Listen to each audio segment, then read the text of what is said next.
But I really didn't know what to, what to expect. You lie about your background. I mean, that's all old news. I didn't lie about But nothing. I haven't. All I heard was like Ice Ice Baby, and I knew all these stones was being thrown at him, and I'm like, that song is whack.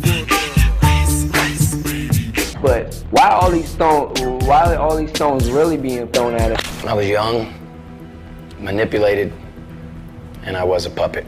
Vanilla Ice is finally breaking his silence, and what he's revealing is darker than anyone expected. Most people just thought he disappeared after Ice Ice Baby, assuming he was just another one-hit wonder who couldn't hang in the rap game. But that wasn't the full story.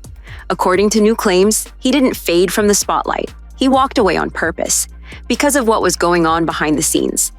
Allegedly, at the peak of his fame, Vanilla Ice was being pressured by some of the most powerful music industry execs, the same ones rumored to host disturbing initiation rituals that other artists have started to speak out about.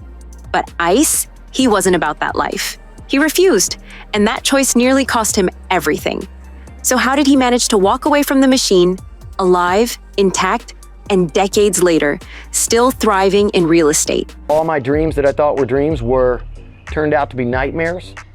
And I figured out the biggest value and purpose in life is that it has nothing to do with money or buying all these things. Buckle up, because we're unpacking the wild story of how Vanilla Ice escaped the dark side of the industry and lived to tell the tale. All my dreams turned into nightmares. I realized life had nothing to do with money or fame. At one point, Robert Van Winkle, aka Vanilla Ice, was everywhere. He was the first rapper to hit #1 on the Billboard charts. He sold more albums than anyone since Purple Rain. Having relationships with guys, no. Was I doing things with guys that would probably be deemed to be gay? The message of the devil.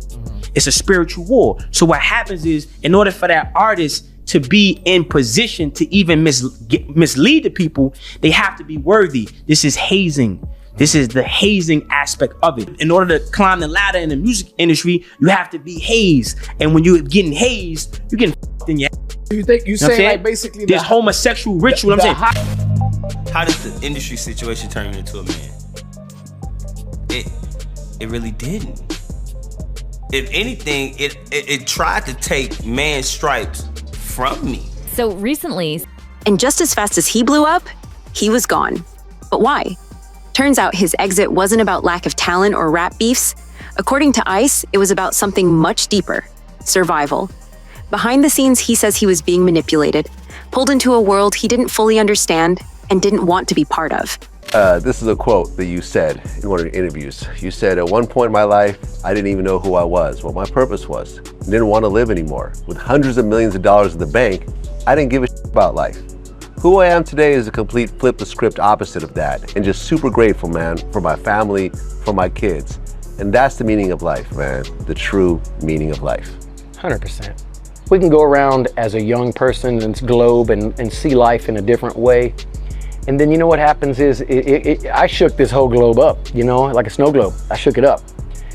And you think reality is what you see in front of you, and then the snow globe kind of settles a little bit, and then you find out that none of it was real. It was all artificial. It's all just entertainment world. It's all on how people view you, even you. And you find your purpose, you find out who you are. And I didn't know who I was. You know what I mean? Like, yeah. I know Justin Bieber could definitely use some advice. Yeah. Lost. Because with all the success, nobody that, especially with what happened to me, 10 times even bigger than Bieber, or anybody, because of being me and white and who I am. And at the time, it was something far more impactful, if that makes any sense, for people to hate on or take a punch at or anything, right? So it was a groundbreaking thing that really was, and probably could have killed me in many, many ways. Not just the Suge Knight way but suicidal way, to the point where all my dreams that I thought were dreams turned out to be nightmares. He described it as being a puppet, caught in the middle of people who wanted to own him. He says he saw through it all. The image they created for him, the fake lifestyle, the pressure to participate in bizarre parties and industry games that many believe are still happening today. He wasn't the only one. Many of these stories now tie into accusations involving other powerful figures, names like Clive Davis, Charles Koppelman, and later Diddy. Ice says he got out just in time and not without scars. You know, the time that Whitney died, that night when we were at, you know, my Grammy party, and it was Puffy. It really was Puffy, Diddy, all Puffy, of the... Back to Puffy. And for him to so articulately why we were there together, why the party had to go on, why the musical community had to be joined together. Very touching, very special. There were moments I didn't want to live anymore. I had millions in the bank and felt completely empty. This wasn't just about fame fatigue. Ice says he was genuinely traumatized. He had suicidal thoughts. He felt hollow. The glitz meant nothing. It was all smoke and mirrors. And for a white rapper in a black-dominated genre, the hate hit different. He became a target for fans, critics, and even the labels that once promoted him. Despite being embraced by artists like MC Hammer and Tupac, Vanilla Ice still faced accusations of faking his background. Arsenio Hall famously called him out on air, accusing him of lying about being from Miami. Ice later said he wasn't lying, just hiding. He didn't want people to know he was from Farmers Branch, a suburb of Dallas. He was embarrassed. He just wanted to be seen, not exposed. But what about those freak-off parties? Reports claim that at the height of his fame, Vanilla Ice was invited to elite Hollywood gatherings, the ones you've heard whispers about, tied to ritualistic hazing and power plays. He never said yes. He backed out. And that's when everything started unraveling. This sleepy little town is about to become cool as ice. Drop it.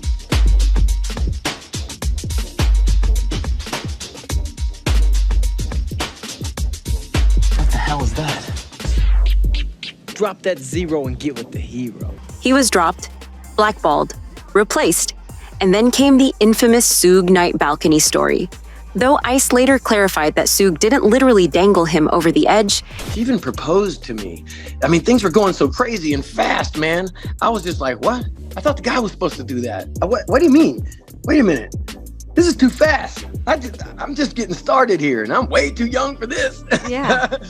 So, yeah, it was crazy. The more I think about it, the more crazy it was. He admits there was pressure, big pressure, to give up a cut of his royalties. Suge showed up with muscle, outnumbered Ice's team, and made it clear what was expected. Ice gave in, but he never forgot. And then, he disappeared. What most people didn't realize was that he wasn't hiding. He was building. Ice reinvented himself completely, not as a music mogul.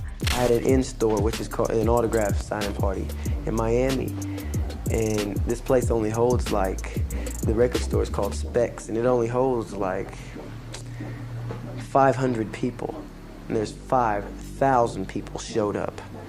All hanging out in the mall, hanging outside, inside, completely packed, and I had 3 security guards, plus the mall security, which was about 7 of them. So there's about 10 security guards altogether. And I go, okay, come up next. Whoever wants to come next, get a autograph. Wow. Whole crowd. I mean, they ripped. I had my MTV shirt on and everything, and they ripped it completely off. My censorship shirt, ripped it completely off. Broke my watch on the concrete. The security guards had to drag me out of there because the girls had hold of my pants and I couldn't walk, and I was just getting dragged this way and pulled this way.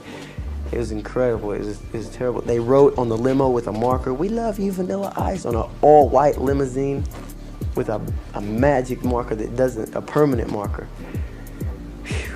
But as a real estate powerhouse. Long before house flipping became trendy, he was remodeling mansions in Florida. He even landed a successful DIY network show, The Vanilla Ice Project. It ran for 13 seasons. I've been clean for decades. I go to real estate seminars, design school, and I do the work. That's why the show lasted. I'm not faking it. He didn't just survive the industry, he outsmarted it. While others chased clout, he built real wealth. He stayed married for nearly 20 years, rare in Hollywood, and raised 2 daughters. He focused on self-improvement, clean living, peace. And now, people are starting to see the truth. Vanilla Ice wasn't a washed-up pop star. He was one of the few who escaped. Yes, he faced hate. Yes, the music media tried to tear him down. But he's still here, standing, thriving, and warning others about the machine. So now we've got to ask, was walking away from fame the best decision Vanilla Ice ever made? Did he dodge the same traps that pulled in so many others? Drop your thoughts in the comments, and let's talk about it. And don't forget to hit like and subscribe for more untold stories from the music industry